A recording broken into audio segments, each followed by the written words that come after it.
आज राज्य में बदल पाग कम ताती बढ़ ठंडा स्वाभाविक ठार 2 ରୁ 4 डिग्री पर्यंत कम पारद फल सारा राज्य में शीतर अनुभूति हम बोली पूर्वानुमान कर आंचलिक पाणीपाग केन्द्र। सारा राज्य में पश्चिमा झड़र प्रभाव और ओडिशा को प्रवेश करुवा पूर्व तरंग गरम शुक्ल वायु प्रभाव कमेब। यह देश में मध्यम भाग एक गुरुचाप बलय सक्रिय होगाकू जाउछि, जार प्रभाव राज्यर उत्तर पश्चिम तथा उत्तर दिगरु शुक्ल ठंडा वायु प्रभाव बढ़िबो। यह प्रभाव आगामी 2 दिन मध्य सारा राज्य रात्रि तापमात्रा 2 ରୁ 3 डिग्री पर्यंत कमिबो। विशेषकर पहाड़िया अंचल कंधमाल, कोरापुट, रायगड़, मालकानगिरी, नवरंगपुर, कलाहांडी, गजपति आदि जिले में शीत बढ़िबो। सेपटे पश्चिमा झड़ प्रभाव में दक्षिण ओडिशार किछि जिले में हालुकारू मध्यम धरण वर्षा होबार संभावना रही।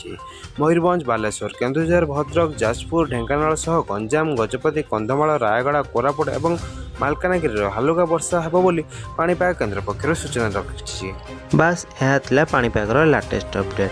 एहीपरि पाणीपागर सठिक सूचना पाइबा आम चैनल सह जोड़ी हुई रुहंतु। एबे ही सब्सक्राइब करी ऑल नोटिफिकेशन ऑन करी रखंतु, जहा फल पाणीपागर सठिक सूचना आम चैनल माध्यम रे पाई परिबे। Bureau report, Utkala TV.